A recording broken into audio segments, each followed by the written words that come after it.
राधे राधे दोस्तों। आज हम आपको सुनाएंगे एक राजा की बहुत ही अच्छी कहानी। अगर आप हमारे चैनल पर नए हैं तो प्लीज़ हमारे चैनल को लाइक करें, सब्सक्राइब करें और शेयर करें। एक समय की बात है कि एक राजा था जिसको अपनी सेना पर बड़ा गर्व था। वह अपने सिपाहियों पर पैसा भी बहुत खर्च करता था। सो एक बार उसको यह जानने की इच्छा हुई कि उसके सैनिक कितने बहादुर थे। उसने अपने आदमियों को हुक्म दिया कि वे शहर के बाहर एक मैदान में एक लड़ाई का इंतजाम करें और तुरंत ही उसके हुक्म का पालन हुआ। लड़ाई वाले दिन राजा साहब अपने वजीर और दीवानों के साथ मैदान में आ पहुँचे। जब वे उनकी लड़ाइयाँ देख रहे थे तो एक जंगली जानवर जिसकी 7 टांगें थी वहाँ आया और उनके पास आकर गुर्राने लगा। राजा तो उसको देखकर बहुत ही आश्चर्य में पड़ गया। उसने उसको मारना चाहा पर वह वहाँ से भाग गया। राजा अपने तेज घोड़े पर सवार होकर अपना बड़ा वाला चाकू लेकर उसके पीछे भागा। 2 मील भागने के बाद वह जानवर रुक गया। वहाँ पहुंचकर उसने अपने आप को एक जोर का झटका दिया और वह एक जिन्न में बदल गया। वह राजा की तरफ पलटा और उसको खा गया। वजीर ने बड़ी वफादारी और लगन से राजा की 8 दिन तक खोज की पर उसकी कोई खबर नहीं मिली। सो उन्होंने उसके बेटे को बुलाया और राजा की जगह उसके बेटे को वहाँ का राजा बना दिया। एक दिन राजा के बेटे को यह जानने की बहुत जोर की इच्छा हुई कि उसके पिता की मौत कैसे हुई थी। उसने यह बात अपने वजीर से पूछी तो वजीर ने उसको सब बातें बता दी। तो उससे सारा हाल सुनने के बाद उसने भी उसी जगह एक दूसरी शानदार लड़ाई का मुकाबला रखा जहां उसके पिता ने रखा था। नियत समय पर वह और उसके दरबारी सभी लोग वहां पर इकट्ठा हो गए। उन लोगों को वहां पर आए अभी बहुत देर नहीं हुई थी कि वही 7 टांगों वाला जंगली जानवर वहां आ गया और उन सब पर भयानक रूप से गुर्राता हुआ वहां से चला गया। जब राजा के प्रधानमंत्री ने यह देखा तो वह बहुत जोर से हंस पड़ा। राजा ने उससे पूछा कि वह क्यों हंस रहा है। तो वजीर ने कहा, हजूर, मैं इसलिए हंसा कि यह वही जानवर है जिसने आपके पिता को हमारे बीच से उठाया था। राजकुमार ने कहा, अच्छा ऐसा है तो क्या तब तो मैं इसको ज़रूर मारूंगा, क्योंकि मुझे तब तक शांति नहीं मिलेगी जब तक मैं अपने दुश्मन को मार नहीं लूं। ऐसा कहकर वह भी अपने घोड़े पर सवार होकर और उसके पीछे पीछे भाग लिया। वह जानवर उनको कुछ दूर तक उसी तरह भगा कर ले गया जैसे कि वह उनके पिता को लेकर गया था। वहाँ जाकर वह रुक गया और अपने आप को एक जोर का झटका दिया और अपने असली रूप में आकर राजा के ऊपर उछला। राजा यह देखकर डर गया और दिल से उसने भगवान से प्रार्थना की कि हे प्रभु, वह उसको बचाए। भगवान ने उसकी प्रार्थना सुन ली और अपने एक देवदूत को उसके पास भेज दिया जो उसको यह बताए कि उसको इस जिन से कैसे बचना है। देवदूत ने राजा से कहा, यह जिन सबसे ज़्यादा ताकतवर जिन है। अगर इसके शरीर के खून की एक बूंद भी ज़मीन पर गिर गई और तब तक यह जिंदा है तो उससे तुरंत ही एक और ऐसा ही जिन पैदा हो जाएगा। फिर वह उछलकर तुम्हारे ऊपर कूद पड़ेगा और तुम्हारे शरीर के टुकड़े टुकड़े कर देगा। मगर तुम डरो नहीं। लो, तुम यह 2 फल वाला तीर लो और इससे इस जिन की दोनों आंखें फोड़ दो। इससे यह नीचे गिर जाएगा और मर जाएगा। इस तरह से देवदूत उसको वह 2 फल वाला तीर देकर वहाँ से गायब हो गया। तीर से लैस होकर राजा आगे बढ़ा। अब वह जिन से करीब 40 मिनट तक लड़ा। आखिर में उसने अपना दोहरे फल वाला तीर उसकी आंखों में मार दिया जिससे वह मर गया। जब राजा ने पक्का कर लिया कि उसका दुश्मन मर गया है तो उसने अपनी तलवार निकाली और उसका सिर काट लिया। उसको उसने अपने एक तीर की नोक पर रखा और वापस अपने महल की तरफ चल दिया। वहाँ जाकर राजा उसने उसको अपने महल के 12,000 कमरों में से एक कमरे में रख दिया। उसने उस कमरे का ताला लगाया और उस कमरे की चाबी अपनी माँ को देकर बोला और उससे कहा कि वह उस कमरे का दरवाज़ा किसी भी हालत में ना खोले।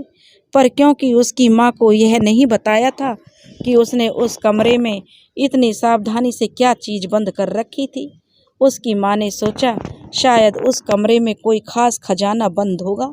यह सोचकर उसके मन में उसको देखने की इच्छा हो आई। सो एक दिन वह उस कमरे की तरफ गई और उसने उसका दरवाज़ा खोल दिया। उसको उस कमरे में कुछ दिखाई नहीं दिया क्योंकि उसके बेटे ने उस जिन का सिर एक कोने में फेंक दिया था। हाँ, उसको एक हंसी की आवाज़ ज़रूर सुनाई दी और फिर ये शब्द सुनाई दिए कि तेरा बेटा एक जिन है, उससे बचकर रहना। वह एक जिन है, किसी समय भी वह तुझे भी मार देगा जैसे उसने मुझे यानी तेरे पति को मारा है। अगर तू जिंदा रहना चाहती है तो तू उसको महल के बाहर निकाल दे। राजा की माँ ने पूछा, अरे यह आवाज़ कहाँ से आ रही है और यह तुम क्या कह रहे हो? तो वही आवाज़ फिर से बोली, तू झूठ मूठ का बीमार होने का बहाना कर और अपने ठीक होने के लिए उससे मादा चीते का दूध मंगवा। उससे कह कि वह यह काम करने के लिए खुद वहाँ जाए और उसको लेकर दूध को लेकर आए। अगली सुबह भारी और दुखी दिल से राजा एक जंगल की तरफ चला गया और देखा जहाँ चीते और दूसरी जंगली जानवर घूमते हुए देखे जाते थे। जल्दी ही उसने एक मादा चीता दिखाई दे गई जो अपने 2 बच्चों के साथ धूप में बैठी हुई थी। उसको वहाँ देखकर वह एक पेड़ पर चढ़ गया और वहीं से उसके एक थन में तीर मारा। इत्तेफाक से उसके उस थन में कई दिनों से बहुत दर्द हो रहा था क्योंकि उसके थन के पास में एक फोड़ा हो रहा था। राजा का तीर उस फोड़े में जा लगा जिससे वह फोड़ा फूट गया और मादा चीते को बहुत आराम मिला। मादा चीता इस आराम के लिए उसको बहुत धन्यवाद देने लगी। उसने ऊपर की तरफ देखा और उससे नीचे उतरने की प्रार्थना की। उसने उससे पूछा कि इसके बदले में उसको क्या चाहिए। तो राजा ने उससे कहा कि उसको कुछ नहीं चाहिए सिवाय उसके थोड़े से दूध के जो उसे उसकी बीमार माँ के लिए चाहिए था। मादा चीता ने तुरंत ही उसकी बोतल में अपने दूध से भरकर उसको दे दी जो वह अपने साथ लेकर आया था। फिर उसने उसको अपने कुछ बाल दे दिए और उससे कहा, जब भी तुम किसी मुश्किल में हो तो इन बालों को सूरज को दिखा देना, मैं तुम्हारी सहायता के लिए तुरंत पहुंच जाऊंगी। राजा ने उसका वह दूध और बाल ले लिए और घर आ गया। जब रानी माँ ने उसको मादा चीते का दूध लाता देखा तो उसे लगा कि शायद वह वाकई कोई जिन्न था। उसने अपने दिल में उसको मारने का पक्का इरादा कर लिया। वह फिर उस कमरे में गई जिसमें वह सिर रखा था और उसे पूरा हाल बताया। तो वह जिन उससे बोलने वाले ने उससे कहा कि इस बात से यह पता चलता है कि वाकई में तुम्हारा बेटा एक जिन्न है। एक जिन के अलावा कोई भी किसी भी मादा चीते का दूध नहीं ला सकता। तो जल्दी से जल्दी उसे मारने का इंतजाम कर। रानी माँ बोली, पर मैं उसे कैसे मार सकूंगी, उससे कैसे छुटकारा पाऊं? फिर आवाज आई और बोली, इस बार तुझसे दोबारा मिलने जब वह आए और तेरा हाल पूछे तो तू उससे कहना कि तू अभी भी बहुत कमज़ोर है और बहुत बीमार महसूस कर रही है। मादा चीते के दूध ने तेरे ऊपर कोई ज़्यादा असर नहीं किया। और उससे कहना कि मैंने सुना है एक राजकुमारी है जो फलानी ऊंची पहाड़ी पर एक किले में अकेली रहती है। अगर वह तेरे पास आ जाए और मुझे वह छू लेगी तो उसके छूने से मैं ठीक हो जाऊंगी। यह सुनकर तेरा बेटा उस भयानक किले में जाएगा तो निश्चित रूप से वह रास्ते में ही मारा जाएगा। अगले दिन शाम को जब राजा अपनी माँ को देखने गया और उससे पूछा, माँ अब तुम कैसी हो? क्या अब तुम पहले से कुछ अच्छी हो? तो रानी माँ रोती हुई बोली, कहाँ बेटा, इस मादा चीते के दूध ने तो मुझे बिल्कुल भी फायदा नहीं किया। पर कल मैंने एक सपना देखा कि एक राजकुमारी है जो फलानी ऊंची पहाड़ी पर एक किले में अकेली रहती है। अगर वह मेरे पास आ जाए और मुझे छू ले तो उसके छूने से मैं बिल्कुल ठीक हो जाऊंगी। जब तक वह यहाँ नहीं आती और मुझे नहीं छू लेती मैं ठीक नहीं हो सकती। राजा बोला, माँ थोड़ा धीरज रखो, मैं उस राजकुमारी को तुम्हारे पास जरूर लेकर आऊँगा। अगर नहीं ला सका तो राज्य छोड़ दूंगा। सो अगली सुबह राजा ने अपना सबसे तेज भागने वाला घोड़ा लिया और उस पर बैठकर अपनी उस खतरनाक यात्रा पर चल दिया। वह मादा चीते के दुए हुए बाल को ले जाना नहीं भूला था। जैसे ही सूरज निकला उसने वे बाल सूरज को दिखाए। तुरंत ही मादा चीता और उसके दोनों बच्चे वहाँ आ गए। मादा चीते ने पूछा, क्या बात है राजा साहब? तो राजा बोला कि फलानी फलानी जगह है, एक राजकुमारी अकेली रहती है और तुम्हें उसको लाना है। यह कहने लगी मादा चीता कि यह तुम नहीं कर सकते, क्योंकि कई लोगों ने उसको वहाँ से लाने की कोशिश की है, क्योंकि राजकुमारी बहुत सुंदर है, पर कोई भी अब तक उसके पास भी नहीं पहुँच सका। फिर राजा कहने लगा, मैं कोशिश करूँगा, चाहे इस कोशिश में मेरी जान ही क्यों ना चली जाए। यह कहते हुए राजा वहाँ से चल दिया। मादा चीता अपना भला करने वाले को इस तरह अकेला कैसे छोड़ देती? वह उसे अकेले जाते हुए नहीं देख सकती थी। सो वह अपने दोनों बच्चों के साथ उसके पीछे पीछे दौड़ी और उसे अपने ऊपर चढ़ जाने को कहा। राजा उसके ऊपर बैठ गया और सब कुछ ही देर में वह मादा चीता उस किले के पास पहुंच गई। वहां पहुंचकर मादा चीता ने राजा से कहा कि देखो, यहाँ पर इस किले के 3 दरवाजे हैं। राजकुमारी के पास पहुंचने से पहले इन तीनों दरवाजों में से होकर गुजरना जरूरी है।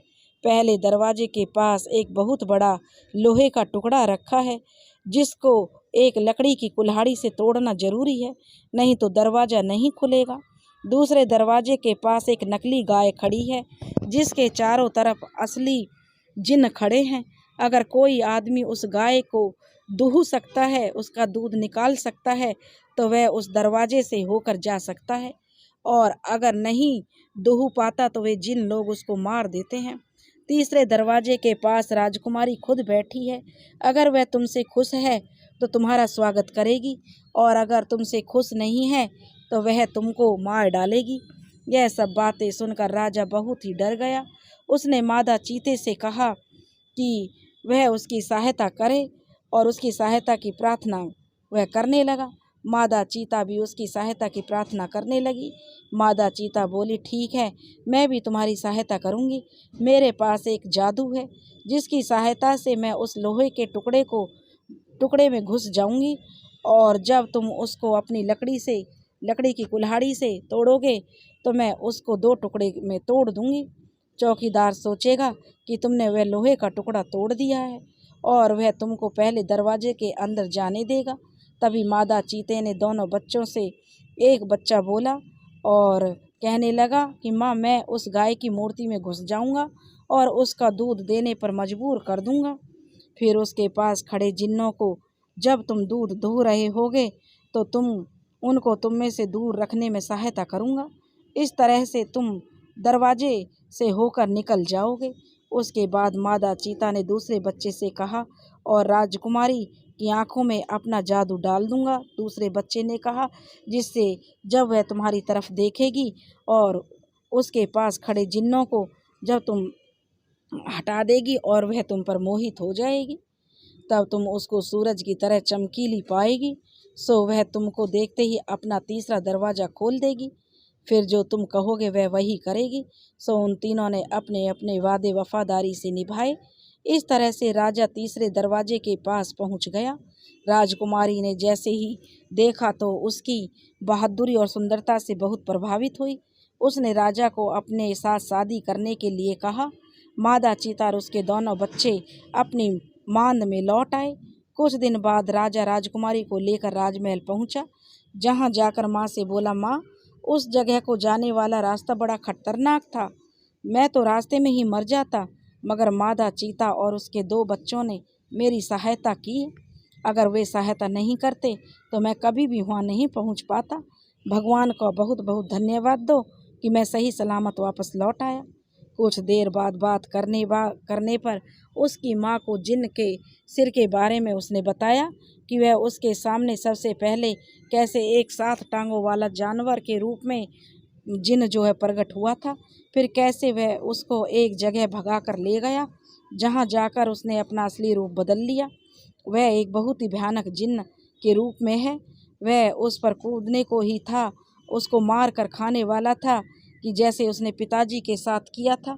तभी भगवान के भेजे हुए दूत ने उसको बचा लिया और उसकी माँ तो यह सुनकर बड़ी हैरत में पड़ गई और बोली, बेटे तब तो मुझे बहुत बड़ा धोखा हो गया। उस दिन शाम को जब मैंने तुमसे महल की चाबियां मांगी थीं, तब मैं उसके कमरे में गई थी, देखने गई थी कि मैं एक कमरे में के दरवाजे पर आई तो उनमें से मुझे हंसने की आवाज़ सुनाई दी। मैंने सोचा देखूं तो उसमें कौन हंस रहा है, सो मैंने उसका ताला खोल दिया और अंदर गई तो मुझे एक आवाज़ आई। ध्यान से सुना तो कहने लगा कि तेरा बेटा एक जिन्न है, तुझको खा जाना चाहता है। मैं तेरे पति का सिर हूँ, उसने मुझे मार दिया है और तुझे भी मार देगा, इसलिए तू उसे मार देगी तो तेरा भला हो जाएगा। मेरे बेटे, मैंने उसकी बातों पर विश्वास कर लिया और उसी की सलाह पर मैंने इस आशा से कि तुम मादा चीते का दूध लेने भेज दिया कि वह तुम्हें मार कर खा जाएगी। पर जब तू मादा चीते से बचकर आ गया तो फिर मैंने उसी की सलाह पर राजकुमारी को लाने भेजा। मैं जानती थी कि वहाँ का रास्ता खतरों से भरा है, फिर भी भगवान तेरे साथ था। उसी ने तुझे अपना देवदूत तेरे पास भेजकर तुझे रास्ता दिखाया और उसी ने मादा चीते के रूप में तेरी सहायता की। उस भगवान को मैं लाख लाख धन्यवाद दे रही हूँ, उसका बड़ा उपकार है, उसने बड़ी सहायता की है। कहकर उसने अपने बेटे को गले लगा लिया और बहुत जोर से रो पड़ी। इन घटनाओं के कुछ दिन बाद ही राजा और राजकुमारी की शादी हो गई और वे सब लोग शांति से बहुत दिनों तक खुशहाल जिंदगी जीते रहे। अब वे बहुत खुश थे, उनके राजमहल में बड़े खुशी से दिन बीतने लगे। दोस्तों, अगर आपको हमारी कहानी पसंद आई हो तो प्लीज़ हमारे चैनल को लाइक करें, सब्सक्राइब करें और शेयर करें। राधे राधे।